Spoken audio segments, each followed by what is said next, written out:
Welcome back to Shreyansh Study. We are continuing our mission to bridge the gap between complex regulations and your career success. Today, we are launching Series 3 of our comprehensive guide on the Annual Performance Assessment Report. In this concluding series, we focus on the final validation of your professional journey, ensuring that every achievement is translated into the high-level vocabulary that reporting officers value. We move beyond simple data entry to explore the strategic alignment of your performance with institutional goals, providing you with the tools to turn a standard review into a powerful career milestone. Your Apar is far more than a static file. It is the living blueprint of your professional legacy that dictates your trajectory for years to come. By mastering the nuances of this assessment, you are not just checking a box, but actively securing your future in an increasingly competitive landscape. We are here to uphold the highest standards of administrative integrity, ensuring that no contribution goes unnoticed and no effort is left unrecorded. Accuracy in these pages is your strongest advocate in the quest for organizational justice and personal recognition. Ready to master the final complexities of your Apar? Let's start.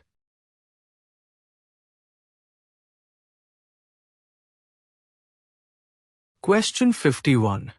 Whether other than reporting officers and reviewing officer can record their remarks or comments in Apar?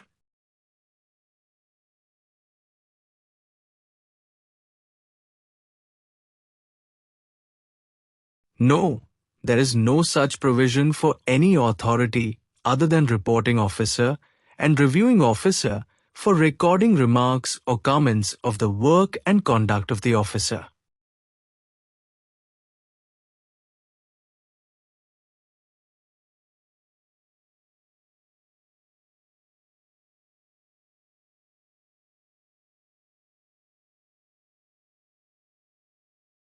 Question 52. Is disagreement of self-appraisal by reporting officer tantamount to adverse entry in Apar?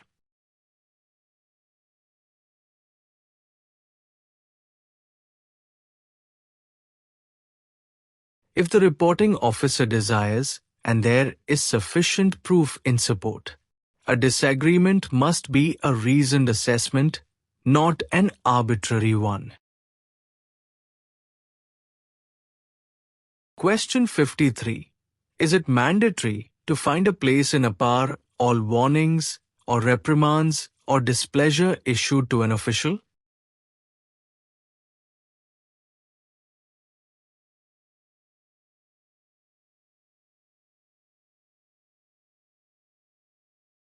Only cases in which the officer has not shown any improvement despite issue of letters.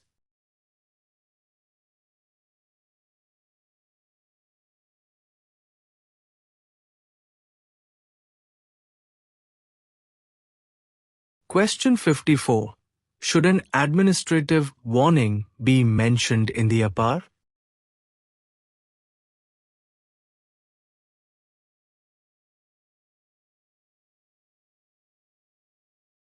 Generally, a warning is a corrective measure and should not be automatically recorded in the Apar.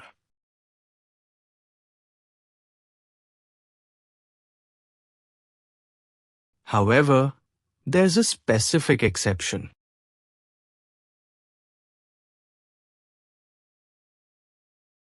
If the reporting officer finds that despite the warning, the official has not improved their conduct or performance, they may mention the warning and the subsequent lack of improvement in the relevant columns of the Apar.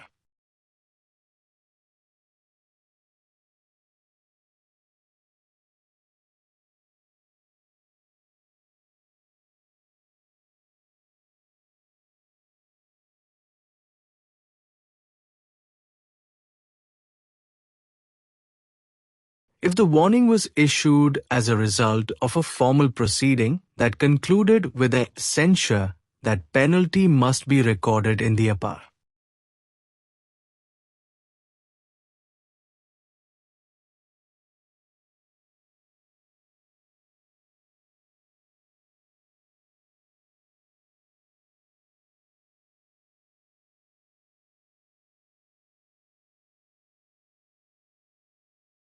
Question 55. Since when the entire remarks in the Apar is being conveyed to the officer reported upon for representation, if any?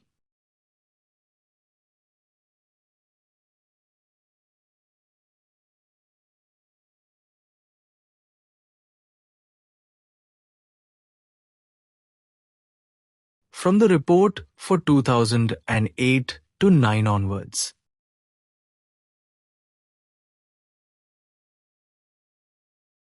Question 56. On the basis of representation submitted for upgrading, the grading in the Apar under Office Memorandum dated 13th April 2010.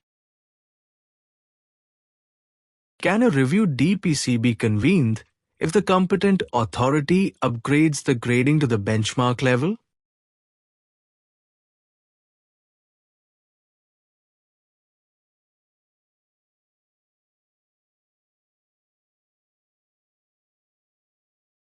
The Office Memorandum dated 13th April 2010 does not envisage any review DPC, and it is concerned with future DPCs only to be held after the date of issue of the Office Memorandum.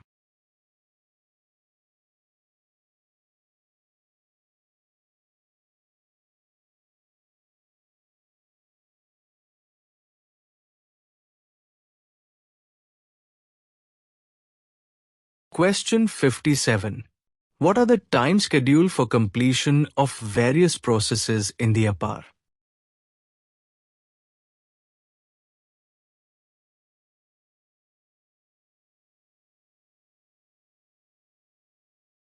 As per Annexure 3 of Office Memorandum dated 23rd July 2009, the various processes are outlined below.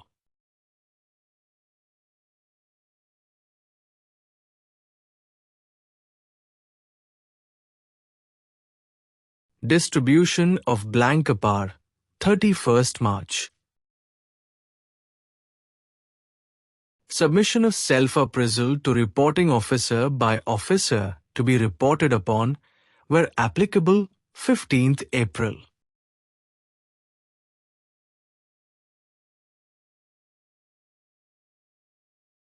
Submission of report by reporting officer to reviewing officer, 30th June.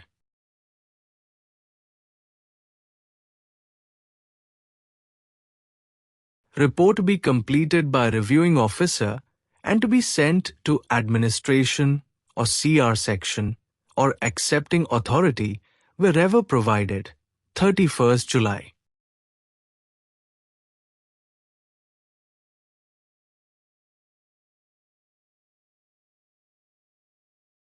Appraisal by accepting authority wherever provided, 31st August.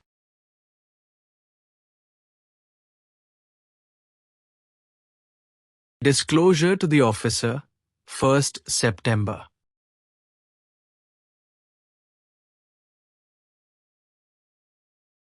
Question 58. What are the provisions regarding commercial employment after retirement for Group A officer?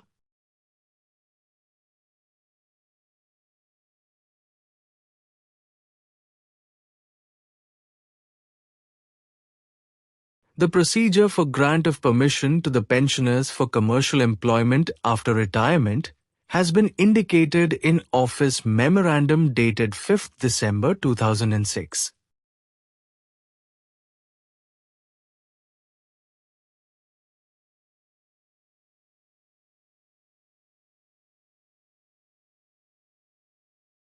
If a pensioner who immediately before his retirement was a member of Central Service Group A wishes to accept any commercial employment before the expiry of 2 years from the date of his retirement, he shall obtain the previous sanction of the government to such acceptance.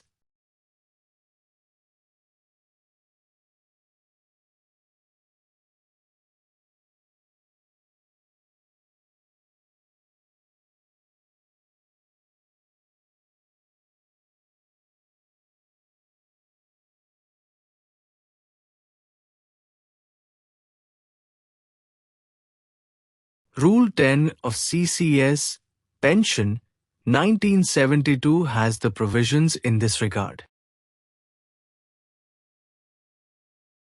Question 59.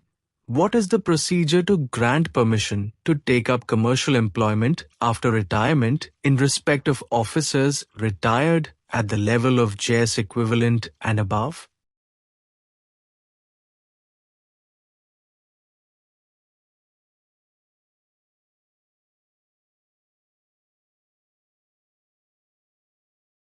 The cadre authority or ministry or department from which the officer retired has to examine the proposal with reference to guidelines in this regard given in Subrule 3 of Rule 10 of the CCS Pension.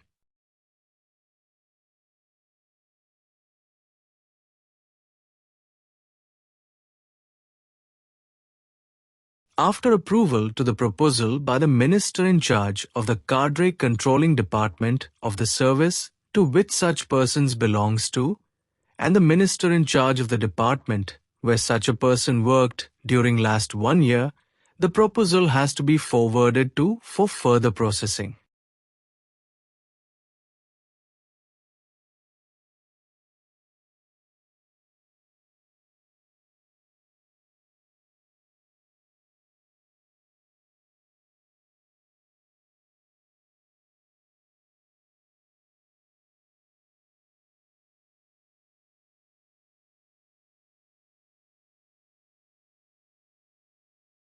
Question 60. What are the documents to be furnished to DOP and T when a proposal to grant permission to take up commercial employment after retirement in respect of officers retired at the level of JS equivalent and above is to be considered by DOP and T?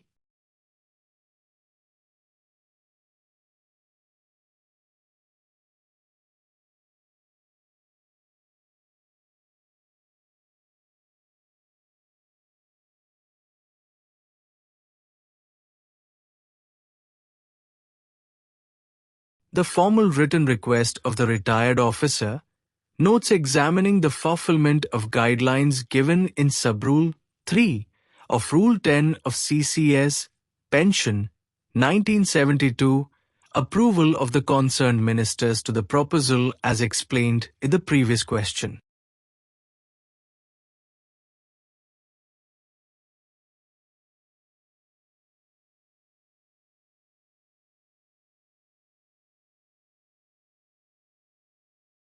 The offer for commercial employment received by the retired officer, Form 25 appended to the CCS, pension, rules duly filled in and signed by the retired officer, an affidavit from retired officer as stated in the aforesaid office memorandum dated 5th December 2006, integrity certificate for the retired officer, and a checklist appending the clauses A, 2, 1, of Subrule 3 of Rule 10 of CCS, pension, and the answer to such issues. The Apar dossier of the retired officer should also be linked.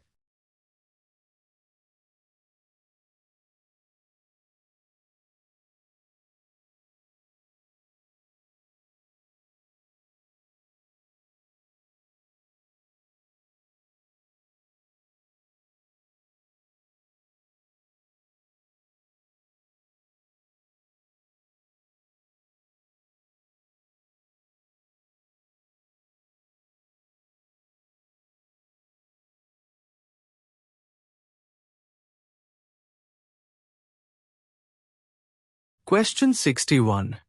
How does Apar differ from the old ACR system?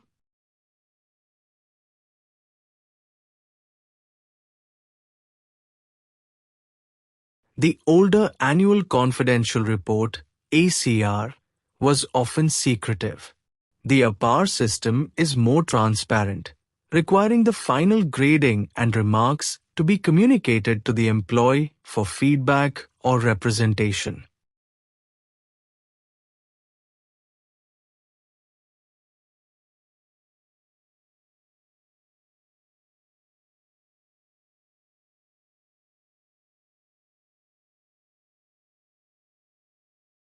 Question 62. What is the typical reporting period for an Apar?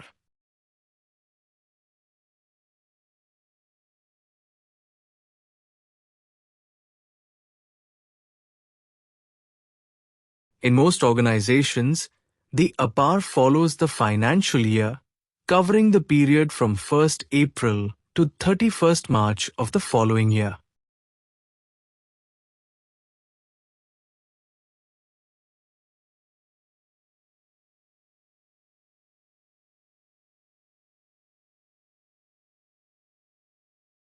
Question 63. Who is the reporting officer?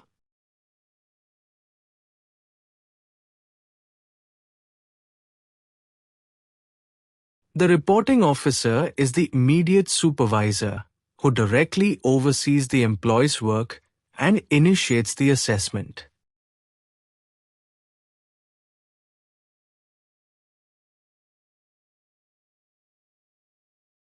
Question 64. Who is the reviewing officer?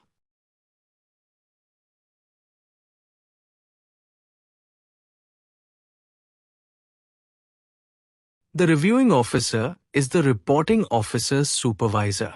Their role is to ensure the assessment is objective, fair, and free from bias.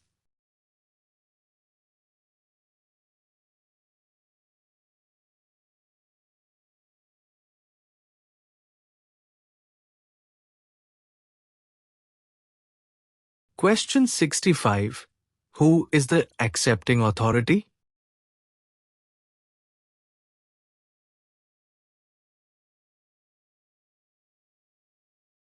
This is the high-level official who finalizes the report after considering the remarks of both the reporting and reviewing officers.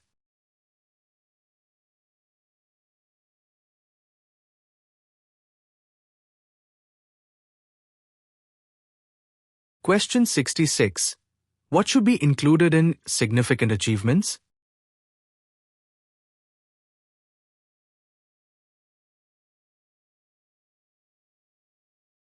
You should focus on quantifiable results, such as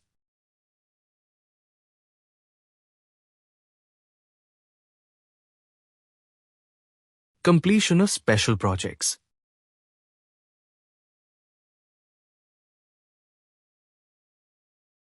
exceeding revenue or efficiency targets,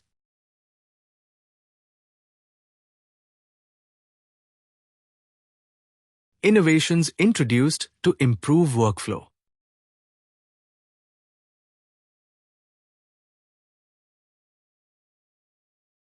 Question 67. Can an employee mention constraints in their Apar?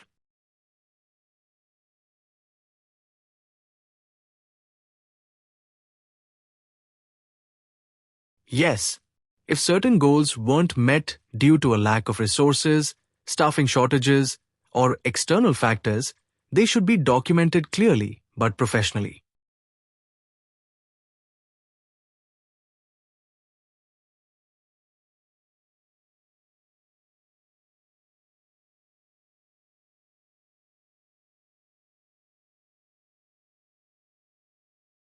Question 68. What is the standard numerical grading scale?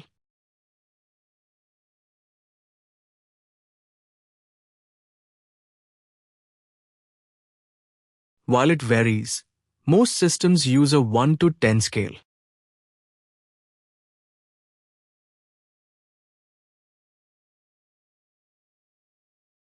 Eight to 10, outstanding. 6 to 7.9, very good.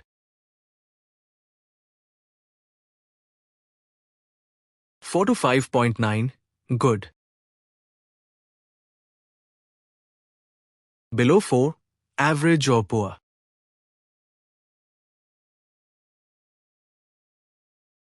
Question 69.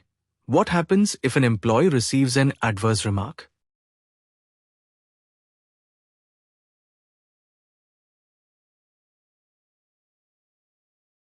Adverse remarks must be communicated to the employee within a specific time frame. The employee then has the right to submit a formal representation to explain their side.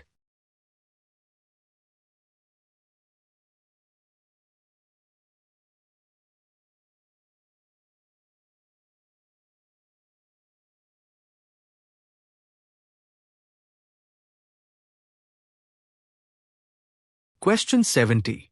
Is the Apar grading final?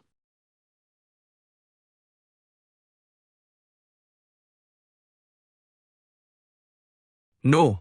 If an employee feels the assessment is unfair or factually incorrect, they can file an appeal or representation to the competent authority for a review of the grade.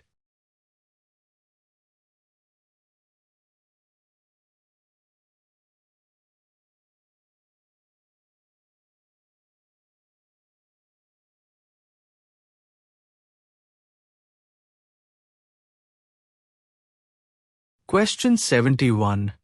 Why is the Apar important for promotions?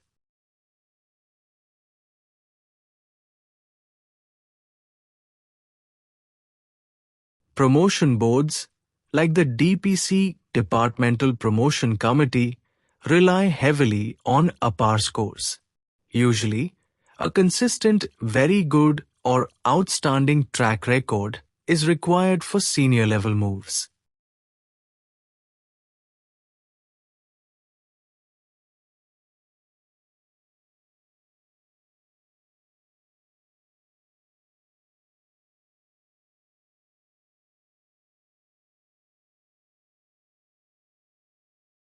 Question 72. What is the integrity column?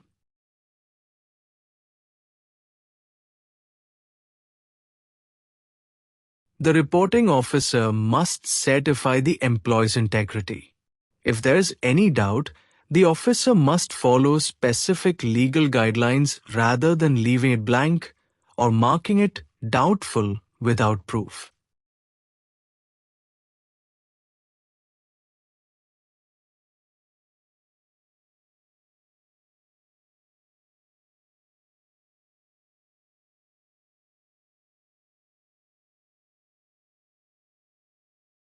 Question 73.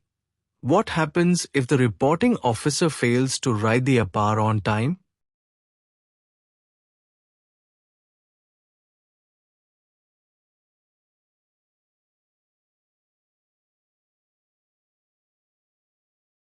Most organizations have a force majeure or time limit rule. If the officer misses the deadline, the report may be moved to the next level, or the employee may be assessed based on the previous year's performance to avoid career delays.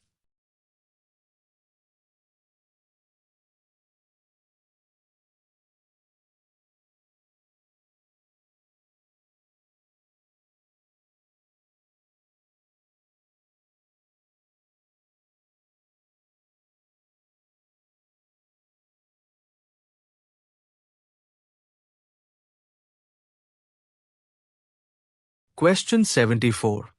What is the 90-day rule in Apar writing?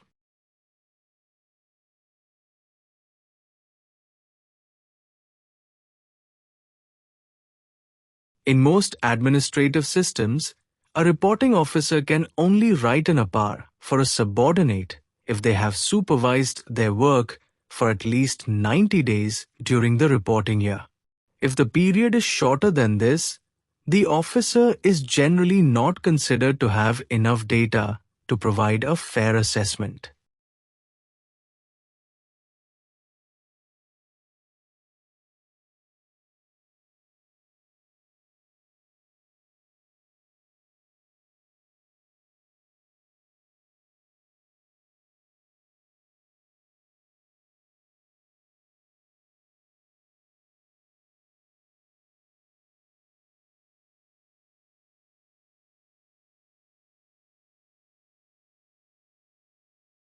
Question 75.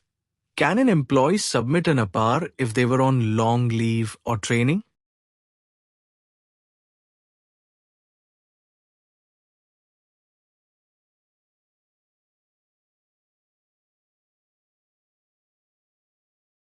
If an employee was on leave, example, maternity leave or medical leave, or away for training for a significant part of the year, a no report certificate (NRC) is usually issued for that period.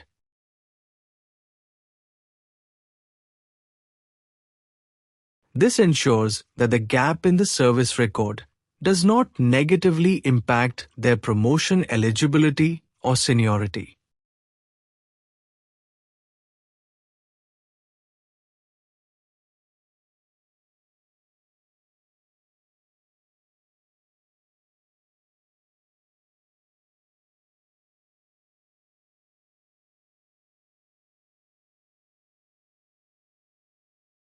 If you found these FAQ on Apar helpful for your exam preparation, please hit the like button and share this video with your friends. Don't forget to subscribe to Shreyansh Study so you don't miss next series where we will dive deeper into. Keep studying, and I'll see you in the next set. Thank you.